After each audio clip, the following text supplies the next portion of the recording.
Olá, gente. Muito bom dia. Hoje, dia 28 de fevereiro de 2025, aniversário do Marcão. Parabéns, Marcão. Que Deus te abençoe, te conceda muitos anos de vida na presença dele, para a glória do nome dele. Também é aniversário do Anthony. Ontem foi aniversário do Anderson e hoje é aniversário do Anthony. São dois irmãos lá da igreja. Então, Anthony, Deus te abençoe, muitos anos de vida. Também seria aniversário da minha irmã Aparecida, que já faleceu. Que Deus console, né? Continue consolando os nossos corações, o coração dos seus filhos, né? Do seu esposo que faleceu já tem alguns anos, mas deixa muita saudade. Bom, hoje eu quero ler com você um texto bíblico que se encontra em Lucas capítulo 8, versículos 43 até o 48. É o texto que nós lemos domingo à noite na igreja. Fala sobre uma mulher com fluxo de sangue. Essa mulher tinha uma hemorragia e vamos ver o que diz o texto. Nas proximidades estava certa mulher que havia 12 anos vinha sofrendo de hemorragia e já tinha gasto tudo o que podia com os médicos, mas ninguém fora capaz de curá-la. Ela conseguiu se aproximar de Jesus por detrás e tocou na borda do seu manto, quando no mesmo instante lhe cessou completamente a hemorragia. Ao que Jesus indagou: quem tocou em mim? Como todos negavam, Pedro ponderou o seguinte: mestre, a multidão se aglomera e te espreme, e ainda assim deseja saber quem te tocou? Contudo, Jesus insistiu: certamente alguém me tocou, pois eu senti que de mim saiu poder, emanou poder. Então a mulher, compreendendo que não haveria de passar despercebida, aproximou-se tremendo e prostrou-se aos pés de Jesus. E diante de todo o povo declarou o motivo pelo qual tocara daquela maneira, e como naquele mesmo momento foram totalmente curada. Ao que Jesus afirmou: filha, a tua fé te curou, vai em perfeita paz. Essa é uma versão King James, né, que nós lemos aqui. Também é o texto, como eu disse, é o texto que nós lemos no domingo à noite. A abordagem será talvez um pouco diferente do que nós abordamos no domingo à noite. Mas aqui vamos pensar o seguinte: essa mulher, ela não estava no período menstrual, ela estava numa condição de enfermidade que fazia um fluxo de sangue contínuo sair dela. Talvez, se fosse hoje, algum problema no útero, algum mioma, talvez alguma coisa que pudesse ter acontecido no útero dela. E se fosse hoje, ela teria que fazer uma cirurgia de retirada, né? Mas naquele tempo era precária a medicina. E tinha outros meios de tratar isso, né? Certamente tinha outros meios. O texto vai dizer aqui que ela foi em vários médicos, ela foi em todos os médicos que ela conhecia. Certamente ela tinha uma vizinha, alguém na rua de cima, na rua de baixo, alguém do lado, que sempre, o médico tal é muito bom. Chegou um médico na cidade agora, um médico que está lá em Jerusalém, então ela viajava talvez para vários lugares, talvez uma mulher que tinha dinheiro, e viajou para muitos lugares em busca de cura para a sua enfermidade. Ela ficava o tempo todo tentando resolver o problema da sua enfermidade. Mas o texto vai dizer que ela não teve sucesso. Em nenhum dessas empreitadas ela teve sucesso. E num determinado dia, Jesus estava passando na terra dela. Como eu disse domingo, talvez não tenha sido a única vez que Jesus passou, mas talvez não tenha sido a única vez, mas essa certamente foi a vez que ela não permitiu que Jesus passasse sem que ela tentasse alguma coisa com relação a Jesus. Por qual razão? Segundo Levíticos, o que está escrito no texto de Levíticos capítulo 15, mulheres em situação de menstruação ou com algum fluxo de sangue, ela era impura. Ela estava impura para viver na sociedade.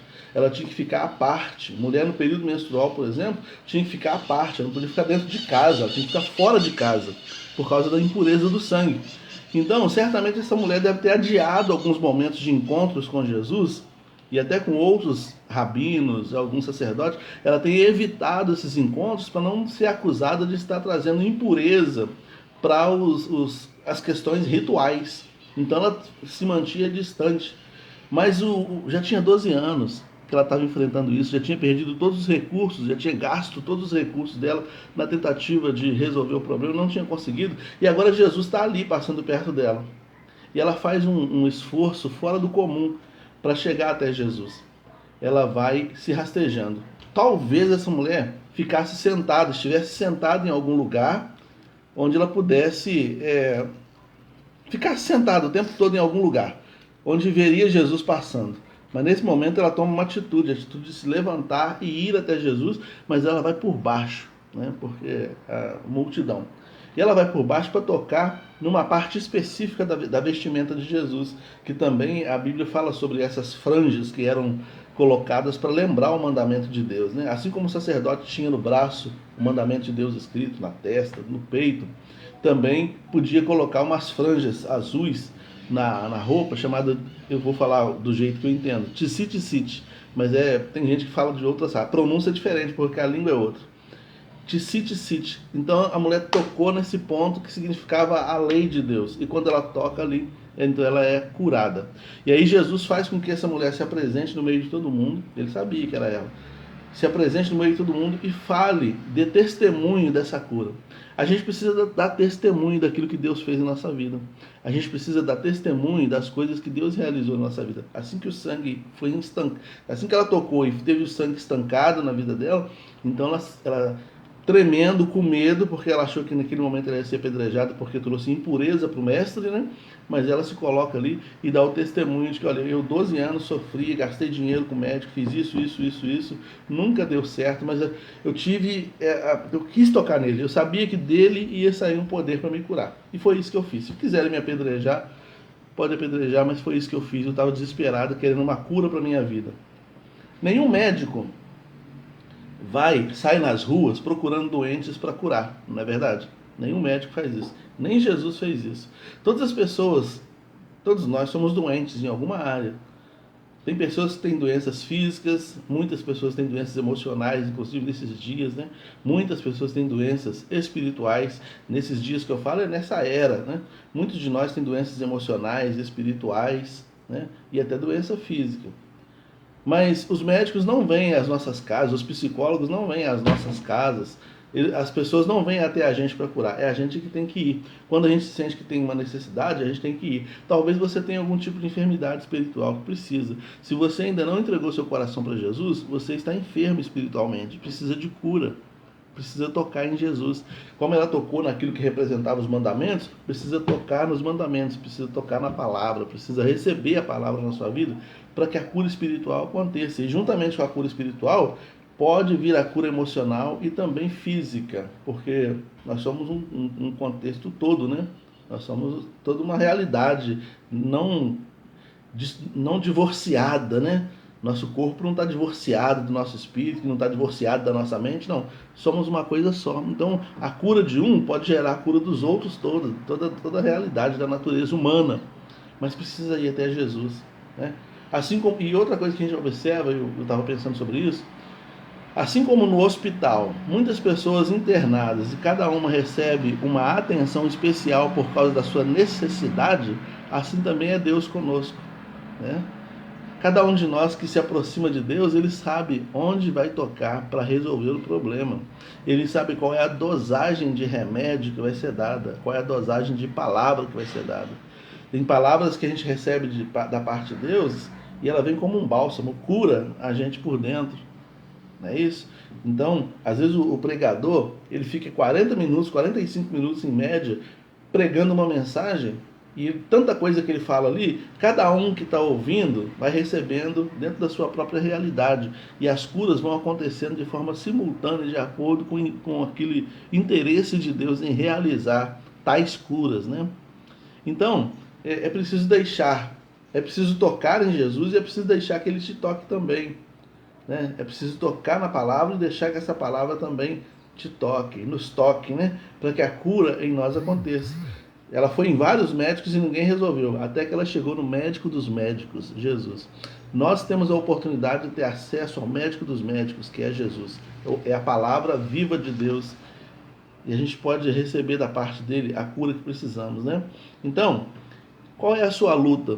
Qual é a sua enfermidade? Tem pessoas que lutam contra a homossexualidade, tem pessoas que lutam contra vícios, tem pessoas que lutam contra problemas da mente, tem pessoas que lutam contra pecados que não conseguem vencer.